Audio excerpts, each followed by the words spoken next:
रात गए तक सारा गांव सो चुका था। सिर्फ अली जो शहर से आया था अकेला सड़क पर चल रहा था। इसे जल्दी थी क्योंकि इसकी माँ बीमार थी और वो दवाओं के लिए जंगल के पार वाले गांव से वापस आ रहा था।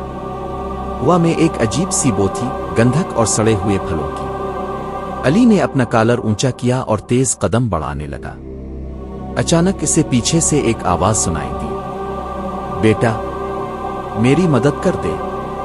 अली ने मुड़कर देखा तो एक बुढ़िया खड़ी थी। इसका जिस्म कपड़ों में लिपटा हुआ था जो जमाने की धूल से बोसीदा हो चुके थे। इसकी आंखें, उनमें सफेदी का नाम और निशान तक नहीं था। आप कौन हैं? अली ने डरते हुए पूछा। बुढ़िया ने मुस्कुराते हुए जवाब दिया, मैं तुम्हारी नेक ख्वाहिशात पूरी कर सकती हूं, बस तुम मुझे अपने घर चलने दो। अली का दिल धक से रह गया। इसने पीछे हटते हुए कहा, मुझे मुआफ कीजिए, मुझे जाना होगा। लेकिन बुढ़िया का चेहरा यकदम बिगड़ गया। तुम नहीं जा सकते।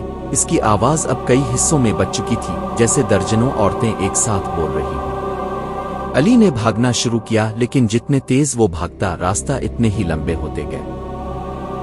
दरख्त उसके बाजू पकड़ने लगे जैसे जिंदा हो। अचानक इसने एक झोंपड़ी देखी।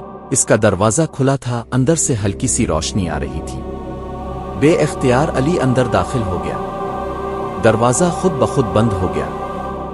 जब इसने मुड़कर देखा तो वही बुढ़िया इसके सामने खड़ी थी, लेकिन अब उसकी आंखें सुर्ख थीं और उसके हाथ में एक कटा हुआ गुड़िया का सर था।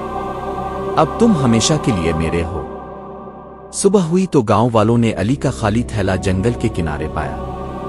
अंदर से एक हल्की सी चीख सुनाई दी, लेकिन जब उन्होंने देखा तो वहां कोई नहीं था। सिर्फ एक पुरानी झोंपड़ी थी जिसका दरवाजा बंद था और अंदर से किसी के हंसने की आवाज आ रही थी। क्या आपको ये कहानी पसंद आई? अगर हाँ तो चैनल को सब्सक्राइब करें और वीडियो को लाइक करें।